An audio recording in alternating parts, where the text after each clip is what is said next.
बिस्मिल्लाहिर्रहमानिर्रहीम।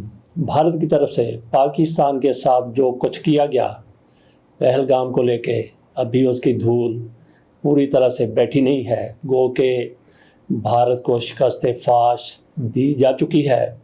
मोदी साहब की तरफ से तकरीर भी कर दी गई और उन्होंने अपने तौर पर ये फातेहाना तकरीर की है।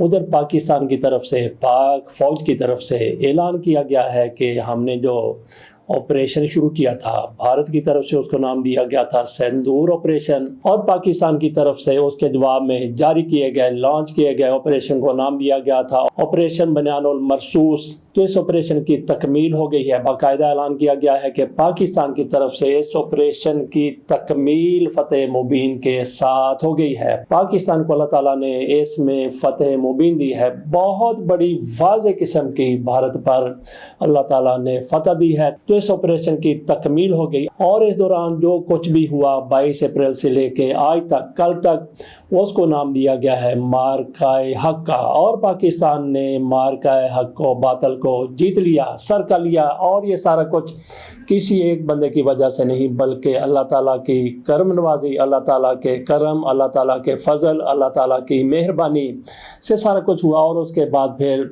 हमारी फ़ौज का किरदार है जिसकी तरफ से अपनी पूरी महारत दिखाई गई, पूरी दलेरी दिखाई गई, जुर्रत दिखाई गई और आपस में अफवाज का बेहतरीन कोऑर्डिनेशन रहा। अब थोड़ी सी बात कर लेते हैं कि इस सारे ऑपरेशन का, इस सारी जंग का, इस सारे मामले का कोई सिंगल हीरो है तो वो कौन है। एक बंदे का अगर हम नाम लेंगे, एक बंदे के सर सिरहा जाता है। ऐसा मुमकिन नहीं है कि सिर्फ एक बंदे ने ये सारा कुछ कर लिया हो। अगर हमने क्रेडिट देना हो किसी एक बंदे को उसकी वजह से ये सारा कुछ मुमकिन हो सका है, तो वो कौन बंदा हो सकता है। फर्ज कर लीजिए, वैसे तो मुमकिन नहीं है कि कोई एक बंदा इतना बड़ा कारनामा अंजाम दे दे। पूरी कौम साथ है, अफवाज साथ हैं, हुकूमत साथ है, ओहदेदार साथ हैं और दीगर मुमालिक भी हो सकता है कि पाकिस्तान के साथ कहीं ना कहीं पे मौजूद हो। लेकिन इसके बावजूद भी अगर हमने इस सवाल का जवाब तलाश करना है कि सोल हीरो सिर्फ एक बंदा जिसको नामजद किया जाए कि इसकी वजह से ये सारा कुछ हो गया, तो वो कौन सा बंदा हो सकता है। कुछ लोगों की तरफ से कहा जा रहा है कि एयर फोर्स के पाक फजाइया के हेड हैं, पाक फजाइया के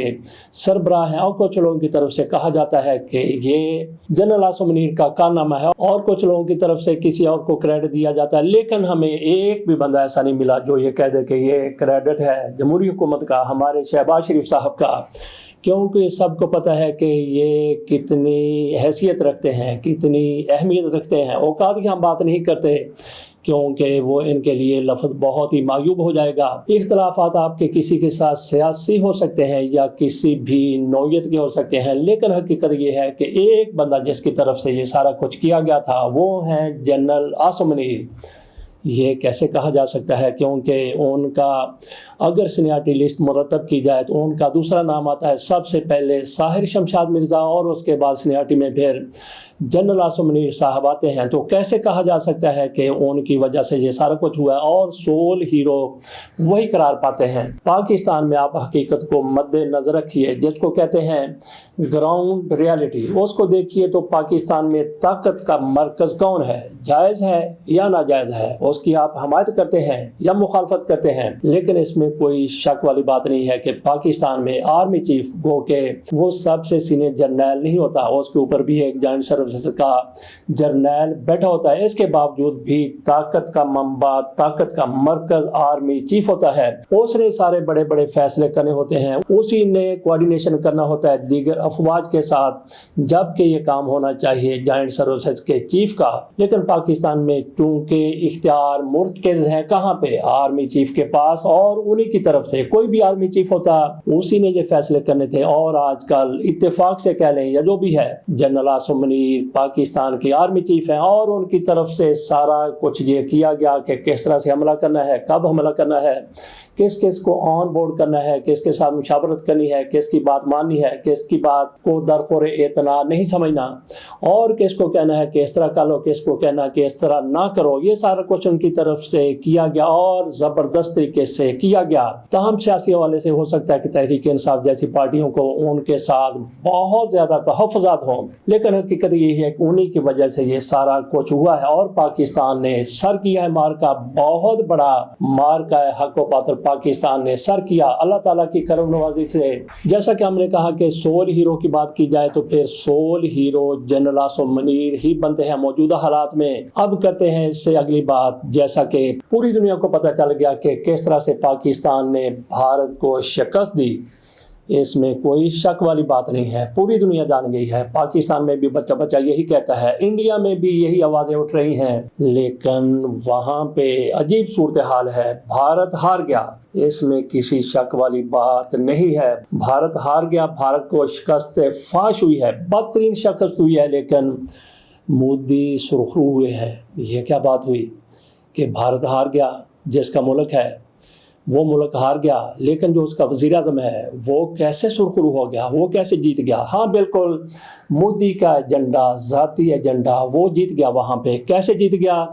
مودی کے جو ٹارگٹ تھے، ایک تو وہ بہار میں ہونے والے آئندہ الیکشن جیتنا چاہتے تھے، تو جس طرح سے انہوں نے وہاں پہ اپنی کارکردگی دکھائی نہیں بلکہ بتائی ہے، اسی طرح سے جس طرح انہوں نے 2019 میں جس طرح پاکستان کی طرف سے ابھینندن کو گرفتار کیا گیا، ان کے 2 جہاز مار گرائے گئے، لیکن مودی کی چالاکی کی وجہ سے انہوں نے اپنے دیش کے لوگوں کو، انہوں نے اپنے ہم وطنوں کو، انہوں نے انڈینز کو یہ باور کروا دیا کہ نہیں ہم جیتے ہیں، اور ان کو ابھینندن کو بڑے بڑے انعامات دیے گئے، بڑے بڑے تمغے دیے گئے۔ تو اس طرح سے انہوں نے الیکشن مودی صاحب نے 2020 کا جیت لیا تھا۔ اسی طرح سے مودی صاحب وہاں پہ جو پروپیگنڈا کر رہے ہیں، جو اپنی بات لوگوں کو بتا رہے ہیں، تو وہ اپنی اس کو فتح بنا کر اپنے لوگوں کو باور کروا دیں گے، لوگوں کو سمجھا دیں گے تاکہ الیکشن جیت سکیں۔ اور دوسرا مودی صاحب کا ایجنڈا یہ تھا، ہو سکتا ہے کہ وہی پہلا ایجنڈا ہو، سب سے بڑا ایجنڈا ہو، کہ کشمیریوں کو کس طرح سے وہاں پہ اکثریت ان کی ختم کرنی ہے۔ سیاحت کی انڈسٹری جو مقبوضہ کشمیر میں تھی وہ بالکل ڈوب گئی ہے، اس کی تباہی ہوگی، بربادی ہو گئی۔ تو اب وہاں پہ کیا ہوگا کہ وہاں پہ جو کشمیری ہیں جن کو آتا ہی یہ کام تھا، سیاحت ہی ان کو آتی تھی، وہاں پہ ان کے ہوٹل تھے، موٹل تھے، یا اور کوئی کاروبار تھے جو سیاحت سے ریلیٹڈ تھے، تو وہ تو وہاں پہ تباہ ہو گئے، وہ اب بھارت کے دوسرے حصوں کی طرف جائیں گے، اور ہو سکتا ہے کہ چند سالوں کے بعد وہاں پہ جہاں پہ ان کا روزگار ہوگا اپنے بچوں کو بھی وہاں لے جائیں۔ مودی صاحب یہاں پہ اکثریت ختم کرنا چاہتے تھے، مسلمانوں کی کشمیر سے وہ آہستہ آہستہ کم ہو جائے گی یا ختم ہو جائے گی، اور اس کے ساتھ ساتھ مودی صاحب چونکہ مسلمانوں کے دشمن ہیں تو وہاں پہ حکومت بنتی ہے تو مسلمانوں کی بنتی ہے، گو کہ بہت بڑا مسلمانوں کا حصہ، حریت والے وہاں پہ الیکشن میں حصہ نہیں لیتے، تو یہ دشمنی بھی مودی کی طرف سے ان کشمیریوں کے ساتھ، ان مسلمانوں کے ساتھ کر لی گئی ہے، ان کی سیاحت کی انڈسٹری تباہ کر کے۔ تو مودی صاحب اپنے ایجنڈے میں کامیاب ٹھہرے۔ آپ کا کیا خیال ہے ناظرین؟ اس میں بھی کوئی شک نہیں ہے، پاکستان نے بھارت کو شکست دی ہے، تو اس حوالے سے پاکستان میں جشن منایا گیا، خوشیاں منائی گئی، اور اللہ کا شکر بھی ادا کیا گیا، یہی کیا جانا چاہیے تھا۔ لیکن یہاں پہ کچھ منحوس موجود ہیں، وہ بڑے مایوس ہوئے ہیں، ان کو بڑی تکلیف ہوئی ہے۔ کیوں تکلیف ہوئی ہے؟ کیونکہ وہ پاک فوج کے حوالے سے جو نظریات رکھتے ہیں وہ کسی سے ڈھکے چھپے نہیں ہیں، ان کی یہی کوشش ہوتی ہے، خواہش ہوتی ہے کہ پاک فوج کسی بھی طرح سے ذلیل ہو جائے، رسوا ہو جائے، یہ شکست کھا جائے۔ ان کے ارمانوں پر پانی پھر گیا، کیونکہ پاک فوج نے بہت بڑی کامیابی حاصل کی ہے۔ تو یہ منحوس کون ہیں جو کہتے ہیں کہ دیکھیں یہ مشرقی پاکستان میں کیسے ہارے تھے، 90,000 نے ہتھیار پھینکے تھے، اور یہ جو دہشت گردی ہے اس کے پیچھے وردی ہے، اور ان کے جلسوں میں یہ نعرے لگتے ہیں۔ کوئی کہتا ہے کہ یہ وہ فوج ہے جس نے پاکستان کو نچوڑ لیا ہے، جس نے پاکستان کے وجود کو چچوڑ لیا ہے۔ ایسے بیانات ہمارے سامنے آتے رہے ہیں، تو ناظرین آپ سمجھ گئے ہوں گے کہ یہ منحوس کون لوگ ہیں جو بڑے مایوس ہوئے ہیں اور ان کے ایجنڈے پر پانی پھرا ہے، جبکہ پاکستان نے انڈیا کو شکست فاش دی ہے۔ چلتے چلتے بات کر لیتے ہیں سیز فائر کی۔ پاکستان اور انڈیا کے مابین جس طرح سے جنگ بندی ہوئی ہے، اس کا کریڈٹ ٹرمپ صاحب کی طرف سے لیا گیا ہے۔ انہوں نے کہا کہ میں نے فون کیا بھارت کو بھی، پاکستان کو بھی، اور کہا کہ اگر ہمارے ساتھ تجارت کرنی ہے تو پھر اس کشیدگی کو کم کرو، جنگ کو بند کرو۔ وہ دونوں ہی تیار نہیں تھے جنگ بندی کے لیے، لیکن میرے کہنے پر جب میں نے ان کو کہا، سمجھایا، بلکہ دھمکایا، تو دونوں فریق جنگ بندی پر آمادہ ہو گئے۔ یہ ٹرمپ کی طرف سے کہا جا رہا ہے، لیکن دراصل پاکستان کی طرف سے ٹرمپ کی بات اس طرح سے نہیں مانی گئی جس طرح سے ٹرمپ صاحب کہتے ہیں۔ पाकिस्तान ने अगर जंग बंदी की है, पाकिस्तान ने अगर किसी की बात मानी है, तो वो पाकिस्तान के दोस्त ममालिक हैं जो पहले से ही सरगर्म हो चुके थे। उसमें अमेरिका है, चीन है, उसमें तुर्की है, उसमें मुत्तहिदा अरब अमारात है, दीगर ममालिक हैं। जैसा कि इसहाक डार साहब की तरफ से कहा गया कि 15-16 ममालिक हमारे साथ राब्ते में थे, तो पाकिस्तान ने उनके कहने पर जंग बंदी की है। बहरहाल अमेरिका इसका क्रेडिट लेता है तो ये अलग बात है। पाकिस्तान ने जंग बंदी पर आमादगी जाहिर की है तो अपने दोस्तों की वजह से, और पाकिस्तान को उस मौके पर जब जंग बंदी हुई है, जंग बंदी की कतई तौर पर ज़रूरत नहीं थी, और भारत जिस तरह से पाकिस्तान पर चढ़ाई पे चढ़ाई करता जा रहा था, अगर पाकिस्तान का उसको इस तरह से जवाब ना दिया गया होता तो भारत कभी भी जंग बंदी पर आमादा ना होता। लेकिन जब भारत ने देख लिया कि अब मेरे पल्ले कुछ भी बचने वाला नहीं है, मेरे पल्ले दाने खत्म हो रहे हैं, तो भारत फिर ना सिर्फ ये कि जंग बंदी पर आमादा हुआ, बल्कि भागा भागा गया और कहा कि जंग बंदी करा दी जाए। पाकिस्तान का पलड़ा भारी था, पाकिस्तान जंग बंदी के लिए तैयार नहीं था, क्योंकि पाकिस्तान भारत को ले दे के जा रहा था।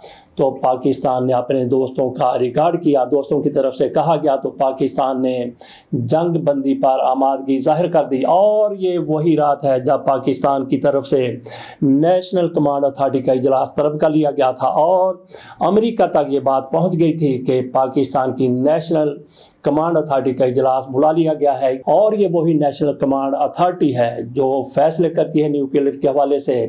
तो अमेरिका को खुड़ गई थी कि पाकिस्तान कोई बहुत बड़ा फैसला ना कर दे। इसके साथ इजाज़त दीजिए, अल्लाह हाफ़िज़।